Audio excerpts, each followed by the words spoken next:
Yes.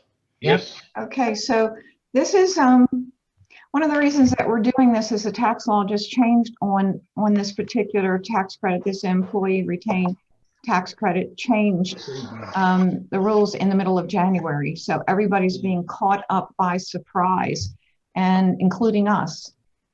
Pretty much this has been around since the beginning of COVID, since they started doing PPP loans, but there were exclusions that made it almost not available to anybody.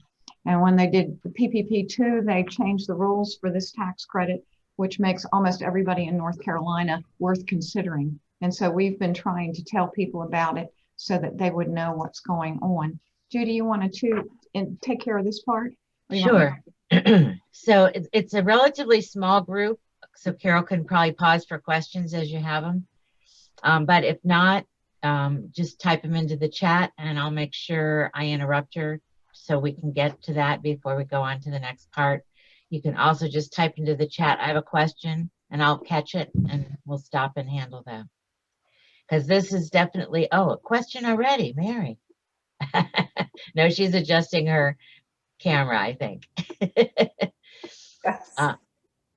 So we will keep a list of the questions. In fact, I think we'll do a Q&A sort of thing on our website after the webinar that we'll add to as we go. So we'll make sure we answer anything that we can't get to in the webinar. And that might be because we have to do more research from your question. We'll go ahead and put those in the Q&A and we'll send a follow-up email to everyone. If you want a copy of this PowerPoint, we're happy to share it. You can email Jessica at CLK-CPA to get that. And we'd like to know what your #1 burning question is that you want us to cover. I guess Carol, you can move to the agenda next. And if anybody who has a question that's not on the agenda, would love to take it now so we can work it in. So if you do, just speak right up because everybody, I hope, is unmuted so we can answer those questions. And feel free to interrupt me at any time because this stuff can be, definitions are very important. What do the words mean? It's very, very important. So we're going to talk about the employee retention tax credit, how you have to be eligible for it, what the time frames are for eligibility, what the meaning of gross receipts and qualified wages are. We have to talk about the employee retained tax credit or PPP, or how about both, and how we blend them together. If you've had the PPP, you can also have, that's the big change that happened with the tax law. The old tax law, if you had PPP loan, you could not have this employee retained tax credit. Now the rule is you can have both, and that's why it's so important. So we're going to get on to some of the criteria. I think the most important question that everybody's going to ask themselves is, are they eligible? And then how do we calculate it if we are eligible? So let's take a look at that. This credit is paid for. You get the money through your payroll tax returns. In other words, this is a credit that reduces the employer's payroll tax liability. This is not an income tax credit. This is not going to come on your 1120 or your 1040 as you've seen it in the past. This is going to come through your 941 or your 7200, and we'll talk about that specifically. But the important thing to understand is this is a tax credit that refers to payroll. So it has to be done separately. In other words, if we do your tax return, we can't do it on your 1120. It has to be done on your payroll tax return. So that's real important. How much is the credit? There are a set of rules that cover 2020, and there are a set of rules that cover 2021. And they're very, very different from each other. But the concept, the general concept is the same. In 2020, you could actually get $5,000 per full-time employee. In 2021, you can actually get $7,000 per employee per quarter for the first 2 quarters. That means that you could get $14,000 in tax credits for 2021. And $5,000 for 2020 if you meet all the criteria. What's not eligible? Here are the things that you cannot get a credit for. Now remember, I said that you can have both the PPP loan and the ERTC, the you can have them both, but you can't have them both for the same wages. And we'll get into what that means. In other words, if you use certain wages for the PPP, they've been used up for tax purposes. You have the other wages that are now eligible for PPP, but that are not eligible for the ERTC. Also, wages paid to relatives are not. And relatives are defined as husband, wife, brother, sister, son and daughter, son-in-law, daughter-in-law, brother-in-law, sister-in-law. And I think that's it. Did I miss anything, Judy? I think that's it. We've got, I know that Janet, you've got your nephew. He's not considered a relative for these purposes. They aren't. Okay. Good. He is not. But if your sister, we do have some people. Now let's suppose, like, we have a client, she's not on this phone. She's a restaurant, and when she came back, it's just her family working there. Well, even though, and I don't know which family members they are, so I'm not quite sure whether they're eliminated or not, but let's say that you had a business and only those relatives, those specific relatives were working for you, you'd still be able to get the tax credit for yourself for wages paid to you. So it gets a little bit very specific here on what you can do. We're going to get in a little bit deeper to this, but this is just the highlight right here. So we're going to look at 2020 first. And I'm going to say that any sole proprietorship, any limited liability company, any nonprofit corporation, any S corporation, any C corporation is eligible if you meet these two criteria. The first criteria is the business or trade is fully or partially suspended due to government order. Now let's look at North Carolina. The governor closed everything except essential businesses. So I'm an essential business. We don't meet that first criteria because the government didn't close us. Restaurants, retail trade, any of a million other businesses. Tim, your business, because manufacturing was closed because you couldn't get into them. Somebody have a question? I did. Do speak up if you have a question. This is the one that you have to pay attention to as we get into partially, because let's take, for instance, what we're most commonly seeing around here. Restaurants today still cannot be at complete capacity, so they're considered partially suspended. Retail is not at full capacity, so they're still considered partially suspended. So many businesses, even though their doors are open, churches are partially suspended because, I'm saying this because Carol's on the phone, because they can only allow to have a certain number of people in, so they're not completely open. Carol, So, yeah. I have and this obviously affects 67 of our churches. Correct. So it's a big question. Yeah. The governor then, in the frequently asked questions, exempted churches, religious organizations, and First Amendment businesses. So I agree that there's this partial, you could only have so many people, but then he basically said it doesn't apply to religious organizations. Wait, Carol, you only have to have been ordered to be closed for 1 day. Okay.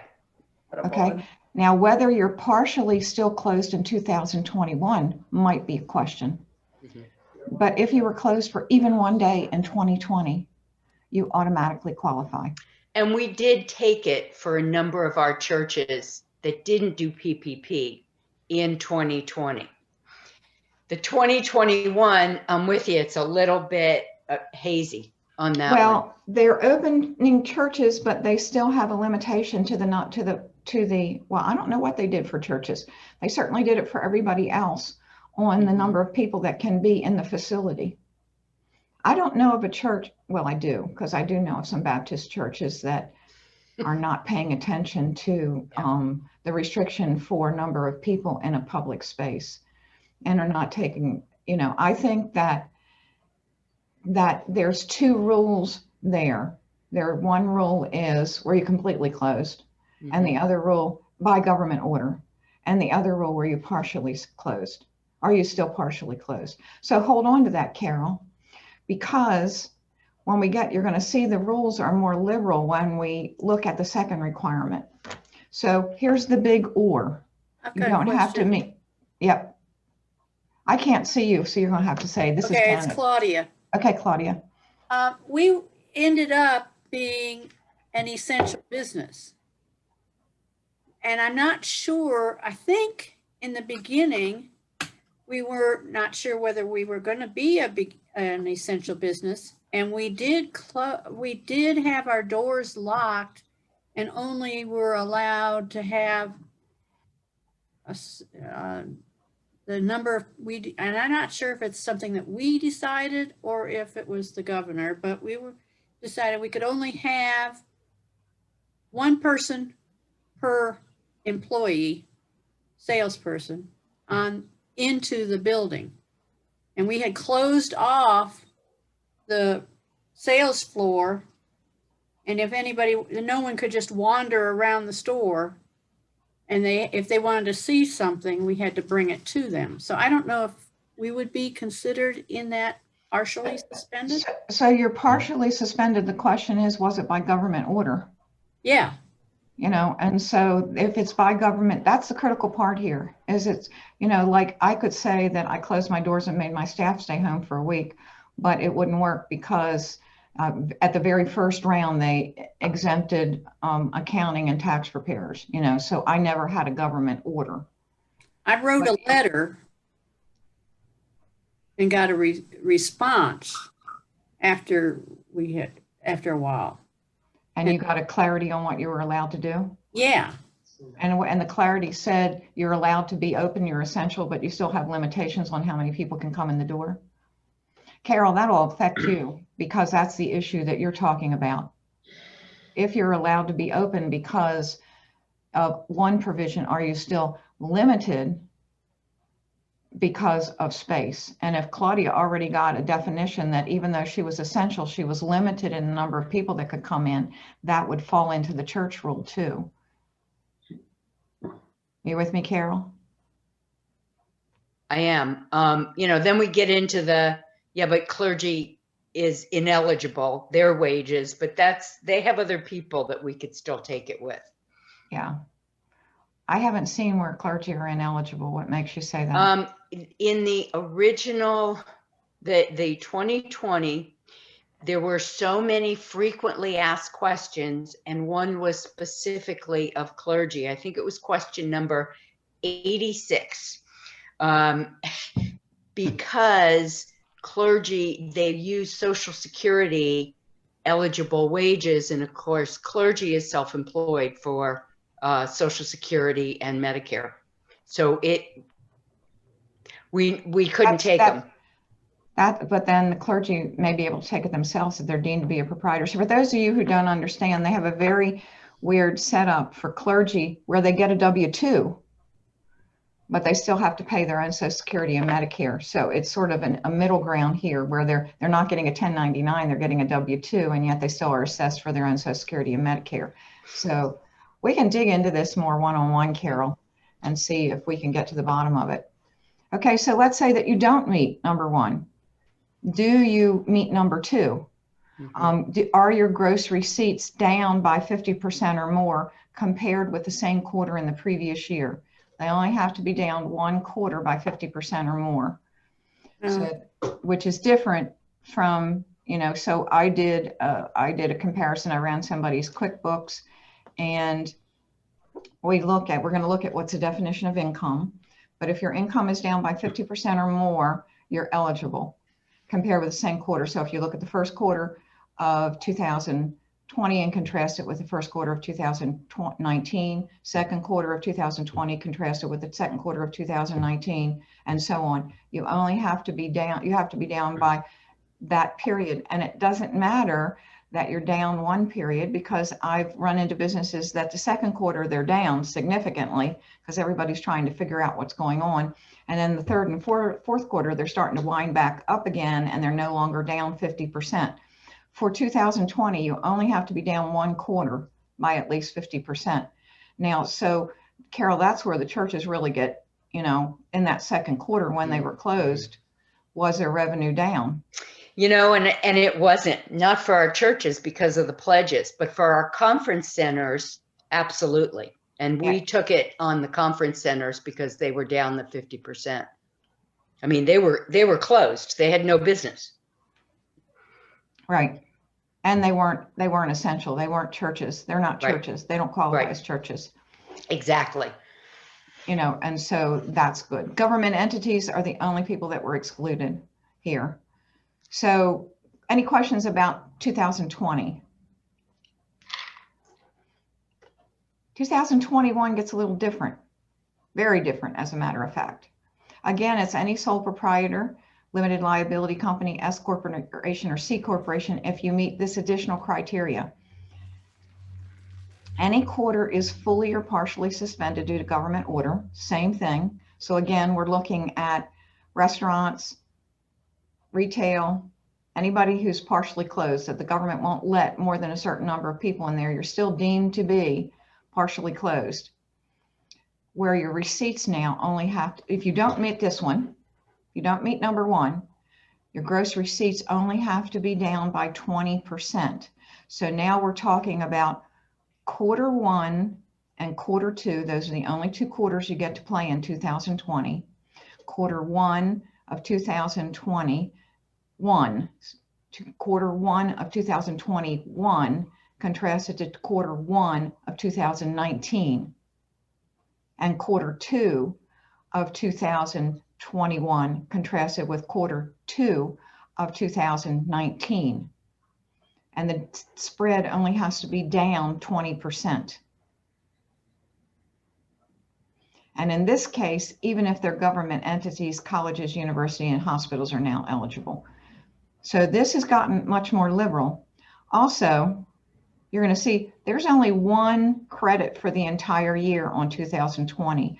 There's a credit for each quarter in 2021. So much more liberal, much more liberal. Questions about this? Very interesting. Okay, so we're going to put a slide in here to talk about this. The orders have to have come from the federal government or a state or local government that has jurisdiction over business. And you can get a definition. And Carol, it might be that you just need to write and ask the governor's office what the rules are. Do you still have to adhere to, do churches still have to adhere to the number of people in a building rule, even though they're churches?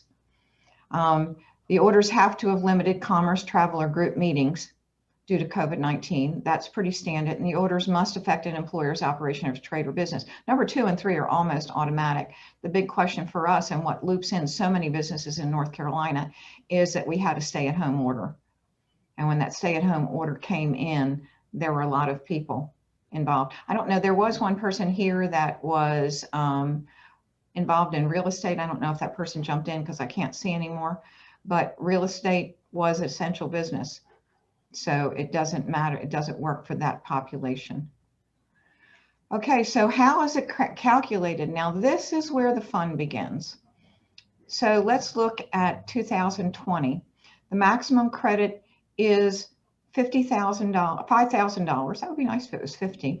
$5,000 per employee, or 50% of the qualified wages plus health benefits. So we're going to be looking at wages plus health benefits. PPP, we were looking at wages plus health benefits plus rent and utilities. Now we're going to be looking at just wages plus health benefits.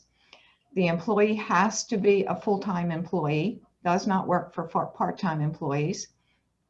Full-time in this case is determined to be 30 hours. So these are full-time employees plus their health benefits. And you're going to get 50% of that, and we're going to go over an example of that. And then employers may claim the ERTC for qualified wages not treated as payroll costs in obtaining forgiveness of the PPP loan. Oh, what does that mean? Well, I'll do it kind of big picture for you. You know, when you got the first PPP loan, that was what, 2 times your wages you could get? And when you get the second one, it was 2.5 times your wages. So if we said, and your period of time was,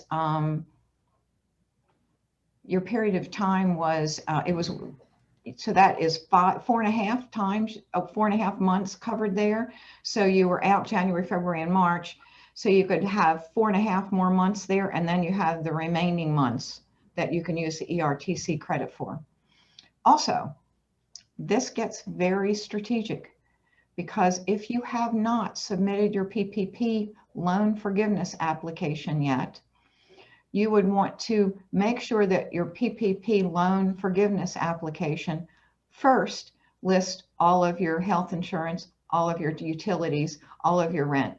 You would want to make sure that it lists that first, and then you want the remainder for the forgiveness to be the PPP, the employment. And I think you got, I don't remember what you got on PPP loan, whether you got employer share of Social Security and Medicare too, but you don't get it on the ERTC. So you're trying to use up this credit on everything that you can, on the forgiveness, on everything that you can, and use the payroll last, because any payroll that you don't use can be used for the ERTC. So you want to be very strategic in your forgiveness application to use. Now remember, the PPP still requires that 60% of it be wages. So you've got that 40% block in there that you're allowed to fill up with all the other things that are eligible. So you want to fill up that stuff first, then fill up the wages of the people that were part-time, then fill up the wages of the people that were full-time, and get the remaining wages left over for the ERTC credit. So this is a very strategic time. That's going to be for both PPP1 and PPP2. Now remember, when you're looking at the period of time here, you're on PPP1, your period began when you got your loan. So if you applied and received your loan in April, that means the wages before that are eligible. If you used an 8-week period and you used it up in 8 weeks, then the rest of it is eligible. If you used a 24-week period, then the rest of it is eligible. So how you count your forgiveness application is critical to freeing up as many of the other dollars as you possibly can. Any questions about that? I got lost in that. Oh, this is the part where your head spins. But our bookkeeper's on there. Yeah, it's very complicated because you've got to, and I'll have a picture later on of an example of how splitting that, how it might look to you. I have a question, Carol. Yes, who is this? It's Jennifer Cambrook. Hey, Jennifer. I just wanted to know if we did have a possible candidate and we didn't have any tax liability at this time, is this a roll forward credit? Could we retain the credit now and use it in future taxation if there's no liability at this time? Yes. Now, I'm assuming that what you're talking about is person has eligible wages, but they have no money that they're going to get back on their 941. Yes, they're just not making a profit yet. So there's no tax liability. No, it's on, you missed the part, Jennifer, where it's not on your profit, it's on your payroll taxes. Oh, got it. This is going to be refunded on your 941 and on the 7200. Oh my gosh, amazing, cool. It's not income. It's not against income tax, it's against payroll tax. Oh, fantastic. Okay. Oh, excellent. I know you came in a little bit late, so you missed that part. Sorry about that. No problem. So let's look at 2021. Okay, now remember, if you can keep this in your mind, get your eligibility. If we're looking at a reduction of at least 20% in income, you're still contrasting now 2021 to 2019. So keep that in mind. And now we're looking at it per quarter. Remember, 2020 we were looking at the whole year as one piece. Now we're looking at it per quarter. And we're looking at it as though that's the closed entity. So probably, I know one of our clients got their PPP loan in January, or maybe they got it the 1st of February. But there's pieces of the first quarter that you may or may not had because your PPP forgiveness begins the day you get the money. So you can't count wages before you got the money. So all of that time in 2021, assuming that your income is at least 20% less than it was in the same period, in the same quarter in 2019, then we can use all of the wages before you applied for PPP2 and before you got paid. And by the way, PPP2 is going very slowly. So the SBA just gave a directive to their employees to stop processing any large employers. And they're only going to be, for the next 2 weeks, they're only going to be processing PPP loans for applications for people that have, Judy, how many is it? Less than 20 employees, or what is it? What's the number? Did you know what it was? Are you there, Judy? Oh, did Judy? Yeah, I was muted. I'm there. Okay. How many? Yeah, I think 20 was the number. Yeah. So if you're a really small employer, your PPP2 loan is now going to be put to the front of the list so that it can get the money out to you too. But that also tells us that they're really boggled down on these applications, and that means the money is going to be coming later. So now we've got January and February's wages that could be subject to the ERTC because we can't count forgiveness for the PPP until we get the money. Carol, when you say PPP2, are you just referring to a pot of money, second round, or like what if you didn't go for PPP the first time, but you're eligible now? Yes, then it's just you're in the PPP2 second cycle, but it's your first PPP loan. So this is second cycle. Okay. But people can apply the first time during this second cycle. Got it. Thank you. Okay, so so now we're looking at it quarter by quarter, and again we're looking at full-time employees plus health benefits. And there's a lot of questions, and people are asking, one of the questions, because I know some people are on here, do wages include tips? They do. So if you have a restaurant, for these purposes, it's wages, and it's the base salary plus tips that are counted as wages for these purposes. And then we look at 50%, in this case, it's 70%. So the maximum is $7,000. We're still looking at $10,000 in qualified wages, but 70% of that we can get. So we can get $7,000 per employee, per full-time employee, if we spent that amount of money for their income and their health benefits. So in this case, we do that for quarter one, and then we do it for quarter two. And this provision ends on June 30th. That's the end of ERTC. Got it? Sure you do. Questions? Head spinning? Okay, so you remain eligible until the end of the quarter. This is a tricky thing. So this is where you really got to get into the esoteric with me. Let's assume in this case that you didn't qualify because of the government, and you did not have a reduction of 50% or more of your gross income, but you do have a reduction of 20%. So now you're eligible where you weren't eligible for the ETC in 2020 because you weren't down 50%. But come the first quarter of 2021, you're down 20% or more. Now you're eligible for it because you're down just 20% instead of 50%. But sometime during the course of this month, it goes back up again. So the rule for this particular credit for 2021 is that the period of time is counted in which gross receipts return to more than 80%, or your reduction is less than 20% of what they were in 2019. So what does that mean? It really means that you have to look at the fourth quarter. How do you know you qualify for this? Because in the fourth quarter of 2020, you were down 20%. That gives you the gateway to be eligible in the first quarter of 2021, even if the first quarter it returns to above or below 20% reduction or above 80% of what it used to be.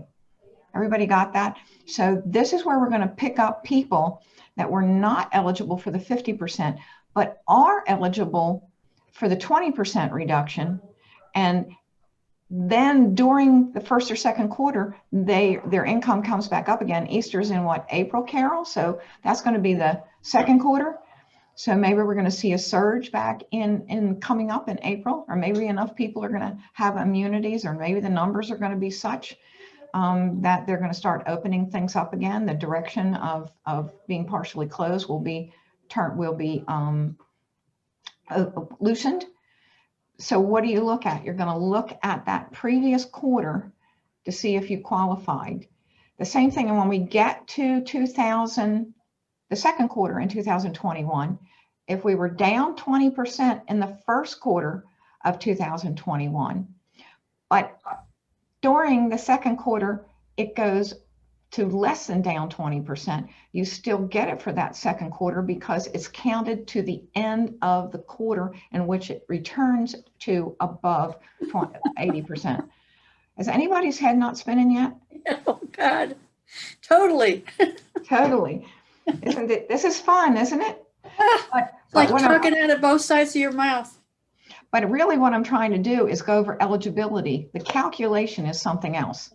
But let's go over just eligibility. So what I'm trying, particularly for Carol down there, it's more people than you think, because more people are going to hit that 20% number than will hit that 50% number. Mm-hmm. And so you're going to pick up some people just because they're not doing weddings and they're not doing plate offerings, that 20% number is going to hit.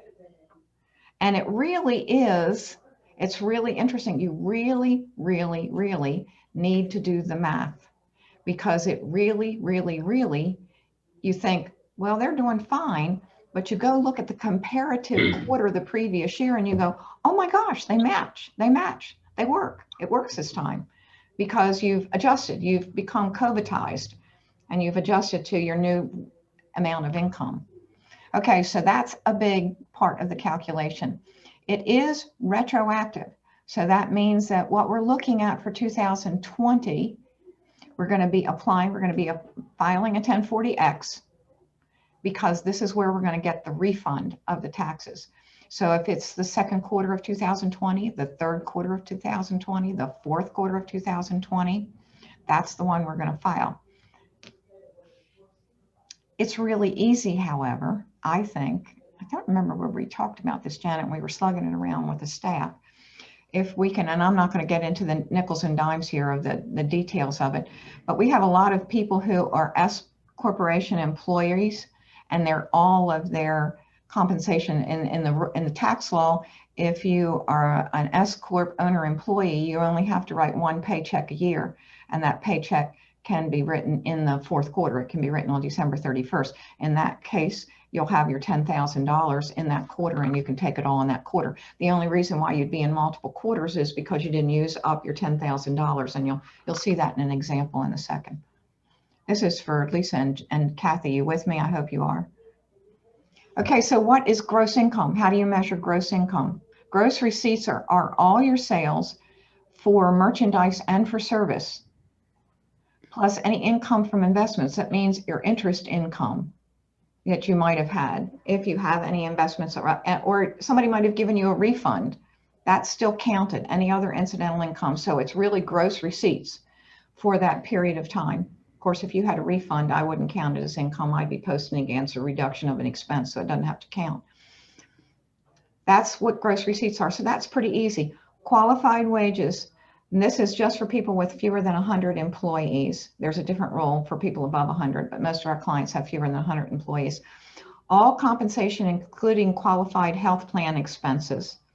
But unlike the PPP, it does not include the employer's portion of Social Security and Medicare. So those are the two definitions. Questions? Simple, right? Okay, the tax credits claimed by reducing your payroll taxes that you sent with your 941. So what's going to happen when you send that 941 in for that period? They're going to send you a refund.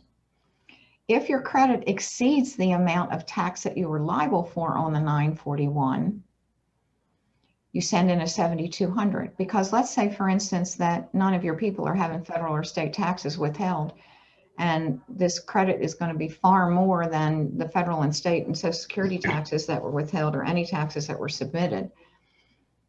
And then you go to a Form 7200 and you ask for the balance of it to be refunded there. Here's an example. This is a 2020 example.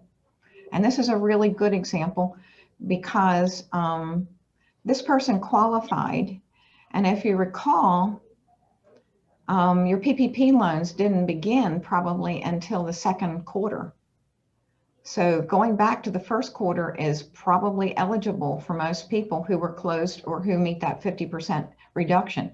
So in this case, was this a qualified employer? Is this person still qualified? Remember that we're really counting up to $10,000 in wages and we get 50% of that. So the person had $4,800 in wages. This is the employer portion of the Social Security and Medicare. So the total employer cost was $5,164. Their credit is 50% of this, not 50% of this. You following me? So there, the employer's portion of Social Security and Medicare does not count for these purposes on what is 50%. The second quarter, still eligible. The person had 4,800 wages. We get another 2,400. Now the person has 4,800. So when we got to the third quarter, you only get 200 because you've used up your 5,000. Now, it could have been that this person's, we're talking about these qualified wages. That means, of course, that the person is full-time, the person's not deemed to be a relative, and that you did not use the same money for your forgiveness on your PPP loan. You also didn't use it for work opportunity credit or any other payroll credit that the government happens to give you. Questions? Is this fun? Are you having fun yet? So the calculation is really a spreadsheet. Lisa and Kathy, you have any questions about this part? Are you with me so far? I'm with you. Carol, this is Jen Cambrook. I have a question. Yep. If you were taking WOTC, does that make you ineligible for ERC? Can you take multiple credits at the same time? Is there You can't take, if you have a WOTC, you cannot use the same wages. Oh, understood. Oh, okay. Wow. You can't use those wages, but you're still eligible. So you have, if you've used the WOTC wages for that credit, you can't use them again for this credit. Okay. You only get one credit. It's either PPP loan, WOTC, or ERTC. I want all the credits. I know you do. We all want to double dip. It's a wonderful thing. Okay, so here's an example to make your head spin. So you're looking at, where did you use your PPP payroll? Remember, you've got to use 60% of your payroll. And let's say that this is PPP1 or PPP2 or whenever you do it. Remember, your PPP1 or your PPP loans are due 10 months after the covered period. So some of them extend for quite some time because covered period. So some people have already filed and a lot of people haven't filed yet. So let's say that they used payroll in the second and the third quarter for their PPP loan. That means that their quarter one and their quarter four is eligible.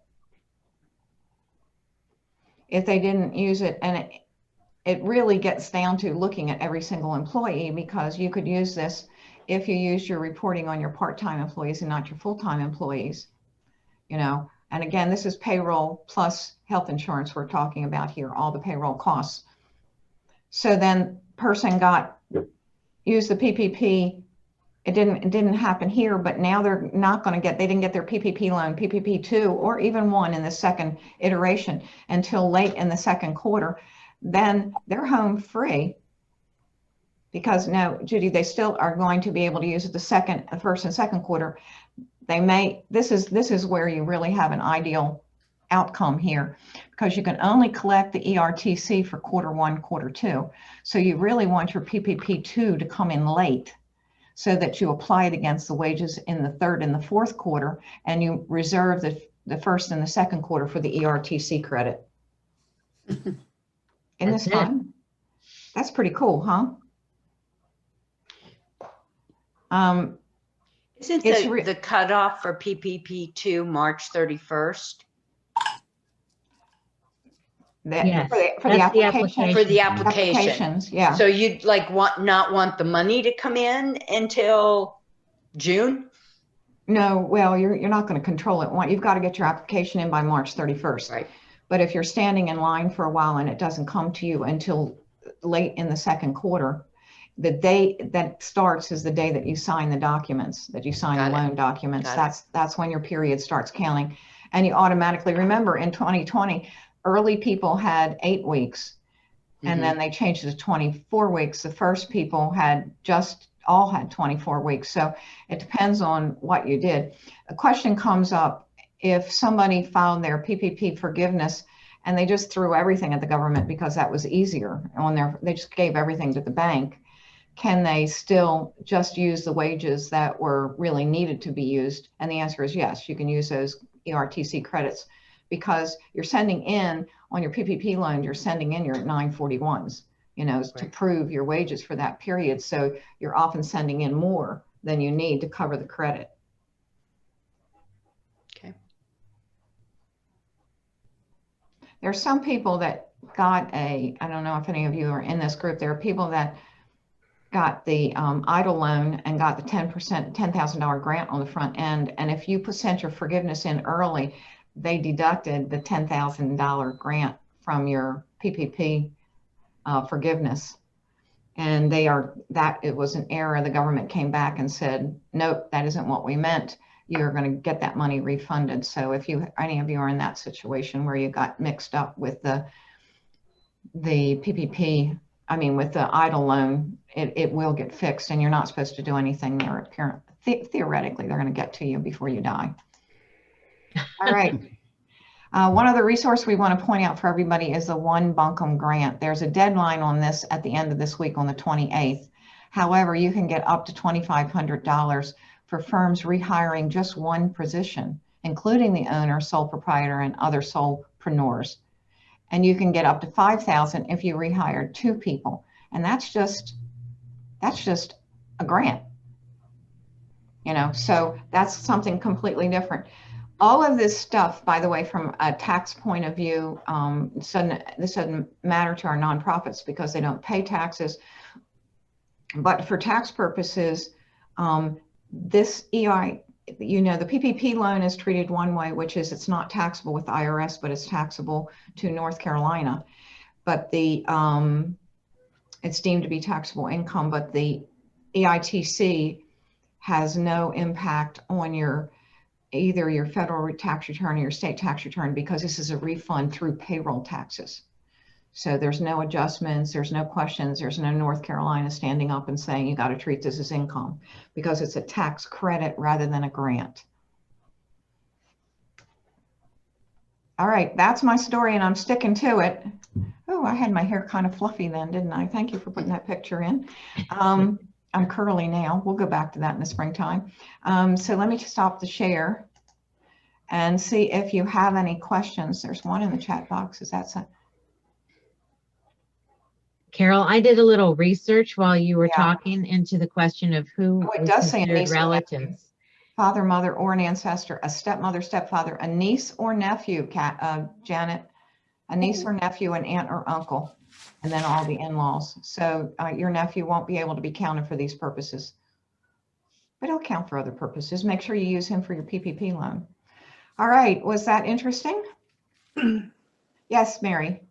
It was very interesting and very helpful. I have a question. I feel like it might be a dumb question, but no questions here. On one of the slides, it said to keep your PPP money in a separate bank account. Did you mean literally a separate bank account? Well, for a lot of our small businesses, they don't have good record keeping systems, and it's difficult for them to figure out whether they're using PPP money or not. So we often tell people to segregate their funds because they're not good at accounting for it. They don't, it just doesn't work for them that way. So, that's what they're really talking about. It's helpful to do it that way, but you don't have to do it that way. Okay, that was a tip rather than a requirement. Okay. I mean, we've kept it in a separate income account, a miscellaneous income is what we've kept it in, but okay. And a lot of people posting it on your general ledger if you're interested in those details. I mean, I've seen clients who are posting it as a liability and keeping it as a loan until the forgiveness comes in. When we do your tax return, we have to do something different with it. we have to make some assumptions about forgiveness and then determine based on our assumptions how it's to be treated, because of the difference on how it's treated with. In other words, if you don't get forgiveness, then when you go to North Carolina, there's no additional income. So it's a little bit of a confabulated thing there. So we have to think about what we're doing. Thanks. Dominic just posted a question in the Q&A. He says, regarding qualified rent expenses, can storage fees at a fulfillment center or third-party manufacturing vendor be counted as rent? This would be for PPP loan forgiveness. I think that if you post that on the line that says rent on your general ledger, it's just another form of rent and it's part of your operations, I would deem that it is eligible. But that's for PPP loans, not for this, not for the earned income tax, the employee tax retention tax credit. This gets a little bit crazy for us because the rules are different for PPP1 than they are for PPP2 and are different for EITC. So over here, we're kind of, I mean, Lisa looks really cool. She looks like so cool, but I've seen her pull her hair. It's like, please tell me it's not happening. How are we going to do this? It's a little bit crazy making. Somebody told Bruce to stop pulling his hair out because Bruce is the other Carol King. Somebody told him to stop pulling his hair out because he didn't have much left. That's just a sign that he's been in the business longer, so he has hardly any hair left, So, And for you, it just makes your hair curl. Yeah, for me, it just makes my hair, I just go, and all of a sudden I have curly hair again. It's a little crazy making. Some of the other questions is, will the government extend a tax filing season from April 15th? Yeah, that's Bruce's wish, is they want, IRS has already put us on notice that, and when they pass that stimulus bill, they may ask for an extension of the due date because they have to update their software. So that could potentially be an extension of time for filing tax returns. That really means for us that people that are eligible for the stimulus, there's a lot of stuff in that bill that relates to people who have children. So it could be a reason why we're going to delay that until we have some clarity for that group of people. There's a lot of, so we finally got a full list just last night of every provision that's in that bill, and there's quite a few. There's like 17 different provisions in there for different purposes. And it seems that the one that they're haggling about the most is minimum wage. So when they start saying that they're haggling about minimum wage, that means that they've already given up, they've already conceded that there will be a stimulus payment. And they originally they wanted $1,600, now it's $1,400, and they've bartered down to that amount. I mean, it still has to go through the Senate, so we'll see how it comes out. And then the other issue on the stimulus payment is what's the maximum wages that you can have, or maximum adjusted gross income that you can have to be eligible. For the first two stimulus payments, it was $75,000 if you're single, or $150,000 if you're married filing jointly. They were playing with $50,000 and $100,000 this time. The coming over from the House, it's $75,000 and $150,000. So we'll see how it prevails when it goes through the Senate. But all of those stimulus payments are stimulus on 2020 tax return. So we'll see how this bill comes out, because they could do IRS a favor and make it a stimulus on the 2021, and they wouldn't have to extend our filing period. But on the 2020 tax return, we have to tell the government what you received as stimulus payments to determine whether you paid too much or they didn't pay you at all. And so people that didn't receive their stimulus payments, the first two, are well advised to get their tax return for 2020 in early, so that they have a place that they can send them the next stimulus payment. So that stimulus payment and how it's reported is what's messing the filing date up. I hear that they're supposed to get this thing through Congress this week, which gets us down to like the 1st of March. No, next week, which gets us about to the 5th of March. I think the latest that they can go truly and not change the due date is about March 15th. I've seen them change provisions on March 7th that affected S corporations that were due on March 15th. But I don't know that they've cut, because it's just a matter of updating the software. Can they get their software in a position where they can do all these things? There's an increase in the child credit from $2,000 to potentially $3,600. There's a new tax credit for child care, you know, so there's all kinds of stuff that the government's trying to do to benefit the people who were most adversely affected, had kids home, and they had to get additional child care for them because they couldn't go to school. So we'll see how it all shakes out, and we'll see what the what time period that finally applies to. But it's interesting to see. Carol, Yes. it just came down this morning that they're not going to extend the April 15th deadline. Who said that? IRS? Yeah. Okay, great. Cool. So maybe that means that the stimulus payment is going to be reconciled on the 2021 tax return instead of the 2020 tax return. Maybe that's what they'll do. And if that's the case, then we're home free. We don't have to worry about that third stimulus payment on that software. So good. That's good news. But that may be a kick in the butt to the Congress to tell them to get this legislation off their desk. It's not. Congress can direct IRS to change the due date. So, you know, we don't know for sure because Congress has directed. IRS gave us one direction about how they wanted PPP loans to be handled and whether or not they would be treated as income. And Congress came right back and said, you're wrong. We want it handled this way, and change what Congress said. So it's not unheard of for Congress to give IRS a direction. But we'll see. We would like not to have the due date change. That would make it simpler, but we'll see. Stimulus payments have been good. They have kept the economy rolling. People are spending money, and it's done exactly what they needed it to do. Inventories are low. Manufacturing is picking up. Claudia's got some inventory now. People are coming back to work one way or another. So the consumption, I listened to a presentation by our mayor.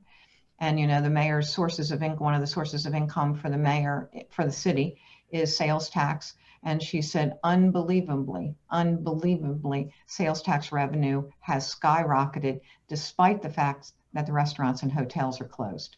Oh. So that means that consumption has really, people who have been at home buying everything online, and sales tax has skyrocketed. So they're really surprised at that particular phenomena. I don't know. I think that Lowe's and Home Depot and those places might have a recession if everybody goes back to work, because people won't be working in their homes, fixing their homes up anymore. All right, that's my story. Any more questions, or any questions about anything that I can potentially ask? Mary. Mary, did you have a question? Oh, No, okay. you were just checking your camera. Okay, well, thank you all very much. We appreciate you. Give us a call if you need help doing these amendments or doing these payroll tax or doing the retention credit. Let us know, and we'll help do the math for you. Thank you. Thank All right. you. Thank you so much. Take care. Have a great day. I'm going to sign off now. This was recorded, by the way, and so that means it is available if you want to look at it later. Thanks, Carol. Thank you so Thanks, much. Carol. Take care. Have a great day.